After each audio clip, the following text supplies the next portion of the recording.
This has been an incredible rivalry between Navy and Memphis playing every season. What's impressed you about this edition of the Tigers? Well, we're a very well-rounded football team, and Coach Sofield's done a great job with that program, and done a great job with his roster. Talented team.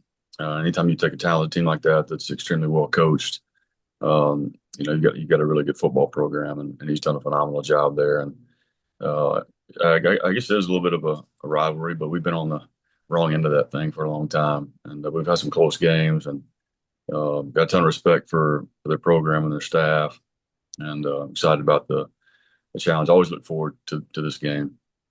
What does it mean to this team to be this late in the season and to have each and every one of the goals still ahead of them? Yeah, well, it's where we wanted to be. Still playing meaningful games in November, and sitting in a pretty good spot. I think hopefully we're peaking at the right time, Scott.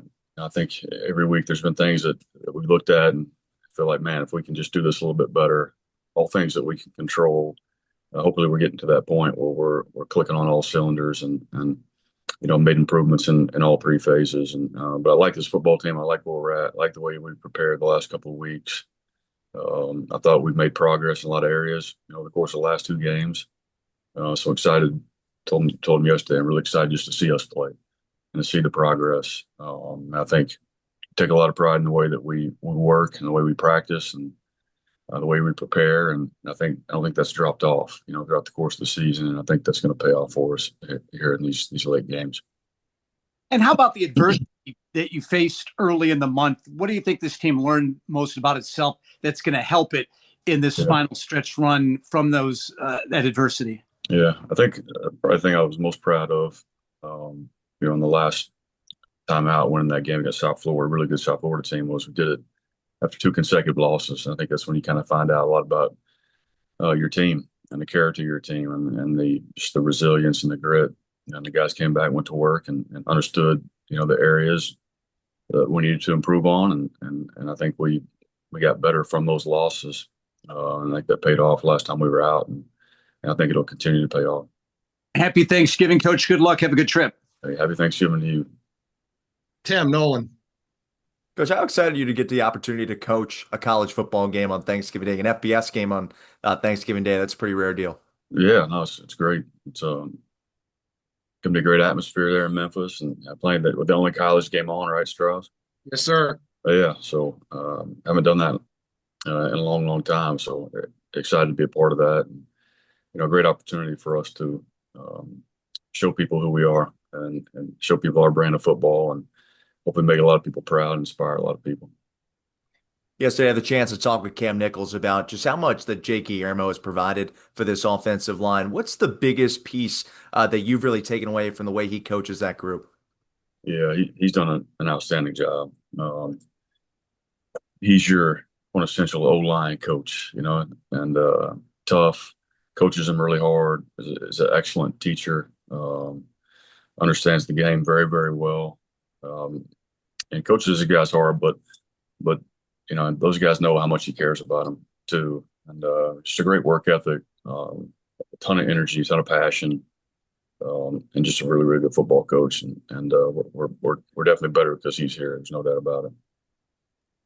And with the Thanksgiving season kind of bringing in this family atmosphere, how does the support staff of Navy football really recreate that for this program? As it's a little different being on the road, not being able to be home for that. But how are they making this transition a little easier? Sure. Well, it's good to be around not your immediate family, your football family, on Thanksgiving, and we'll have a nice dinner tonight with the families and the players, and I know it's probably no substitute for having mom's home cooked meal on Thanksgiving Day, but it's the next best thing we can do. So excited to break bread with everybody tonight, and enjoy a little Thanksgiving meal. Thank you. Thanks, Tim. Wags. So just to clarify, tonight is when you're having the team Thanksgiving meal? Yes. Yep. Okay. Not what? So Wednesday night at Memphis just be a regular team meal? Yeah, be pregame deal. Okay. Well, can you talk a little bit about Memphis and their offense? I mean, how are they different from other teams that you face? Obviously, they're another high scoring outfit, put up a lot of yards. What do you see in the Memphis offense? What do they do well? Yeah, they do a lot of things well. I think known Tim Cramsey for a long time, and he's done a phenomenal job, everywhere he's been, and he's done a great job with the Memphis offense, and really, really good football coach. Understands his personnel and puts his guys that are playmakers in positions to make plays, and it's a nice system that they have, and they're able to attack you in a lot of different ways, and they're really balanced offensively, which always makes it a challenge. Running the ball for almost 200 a game, and really efficient when they throw the football. I think the quarterback's a really, really good player. I know he's been a little bit hobbled up, this last half of the season, but I'm sure having a bye week like it is for a lot of our guys is a good week for him to heal up. And so, there's some things they've not been able to do as much as they'd probably like to because of that. But I expect to see the full gamut of the offense on Thursday. So do you think more so than some of your other recent opponents that they will, definitely test you run first and try to get that established? Will it be crucial for you to stop the run early? Yeah, absolutely. I think like a lot of teams, if we can get the run game going, it opens up everything else. So that's where it has to start for us. I know that's what they want to do. They want to establish the run game, and we're trying to do just the opposite. And so I think it's important for us to stop the run. Right, and important for us offensively to be able to establish the run game, and I think the team that controls that part of the game is probably going to be the team that wins. And obviously, we got to be really good when they do throw it and keeping the ball in front of us and limiting explosive plays, and offensively for us, establish the run game. And when we do take our shots, we need to be efficient when we do that. So obviously, the scenarios are the scenarios, and you can't control what happens with North Texas and Tulane. You can only control what you're doing, but can you talk about, no matter what happens, if you beat Memphis, you've accomplished some great things. You would have been 7-1 in the conference, which is a tremendous record. You'd be 9-2 overall, and you would have a chance at Strauss. Am I correct in that it does not appear that Navy's ever had back-to-back 10-win seasons in its history? It has never happened. Yeah, so you would keep an opportunity to do something that's never happened here in the length of this program. Can you just talk about it, winning, if you don't make the conference championship due to tiebreakers or scenarios or whatever, it still doesn't take away from the accomplishment if you were to beat Memphis of what you all have done. Yeah, I agree with that. I don't think it does. I think, you lose a game in conference, and that's the risk that you don't get into the conference championship. And everybody understands that here. And we're not worried about what happens on Saturday, and we're worried about what we can do to get ready for this game. And it's a huge game for us. It's a great challenge. It's a great opportunity. We want to be one of the top group of 5 teams in the country. And if you can beat a team like a Memphis in South Florida, that puts you in that category.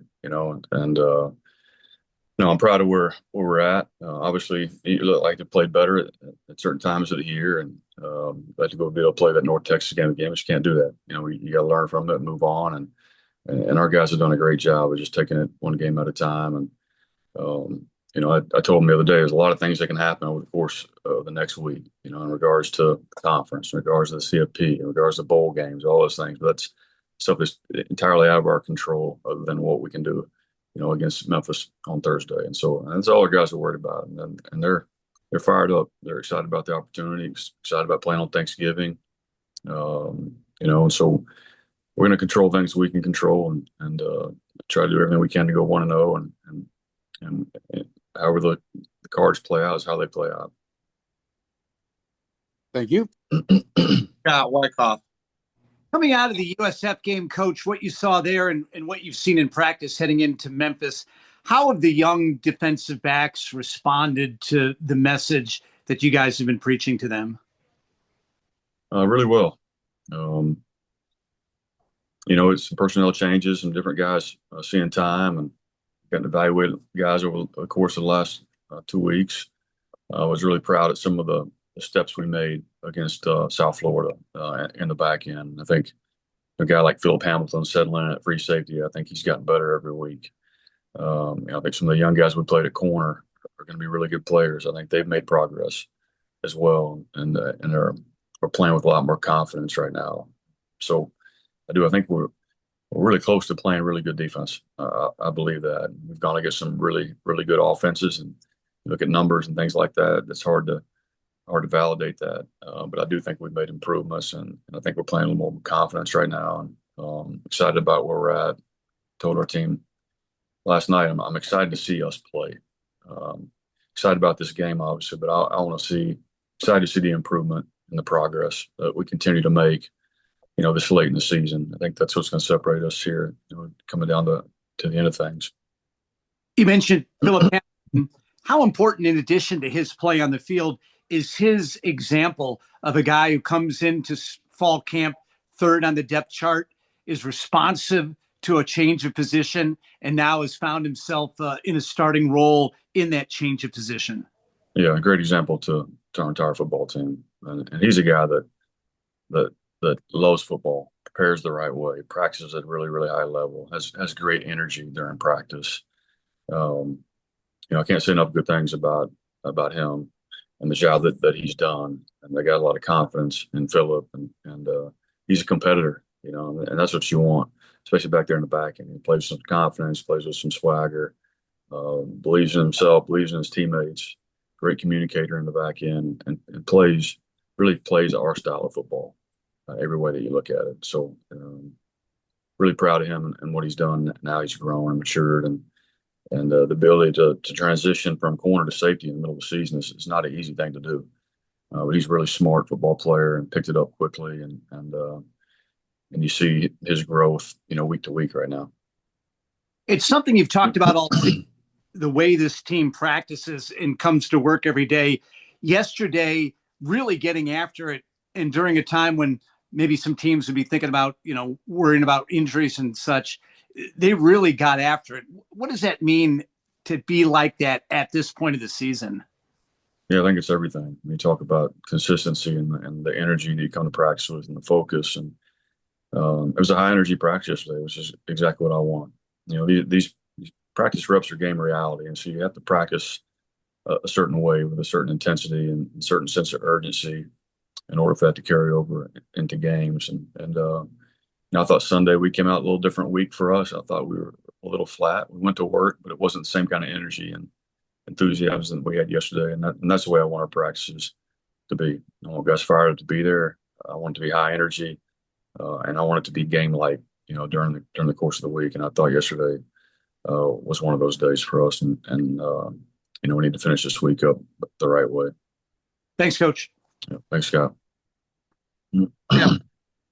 Coach, how pleased you've been with these sophomores in the offensive line? Earlier this season, we saw Torrin get a couple of starts, and then Jake comes in, spells Hoke there in the USF game. What have you liked from that group in particular? Yeah, I've been pleased with the progress and the growth from that group and those younger players. And what we ask the O-line to do here is tough. They do a lot. There's a lot on their plates, and outside of playing quarterback, maybe one of the toughest positions just mentally to play. And so for those guys to pick it up the way they have and continue to attack things the way they have, I've been pleased with that group. We talked in the past with Eli a couple of times about his future beyond Navy, but just what's your endorsement of his ability to play at the next level? No, there's no question in my mind that he can play at the next level. One of the best football players. I've been around a long time. Just a great overall athlete. Has a tremendous skill set. Does everything really, really well. And I think he's a fit in somebody's system. There's no doubt about that. But adds value on special teams. Can run the ball, catch the ball. Does all those things. I just think he's an exceptional football player. And I think he'll have an opportunity. I think he deserves one. There's no doubt about it.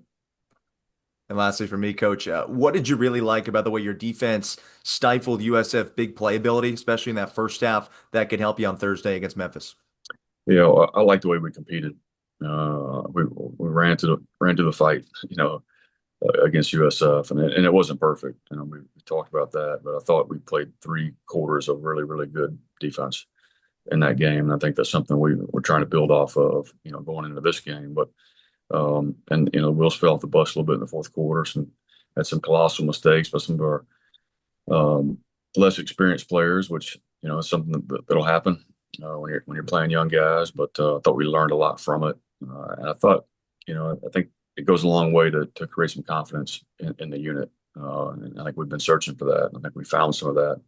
Despite the final score and some of the stats, I thought we played good defense for the most part of 3 quarters against one of the best offenses in the country. And so I was proud of the fight, proud of the way we competed, didn't back down from those guys, and I thought we played with a different kind of confidence in that game.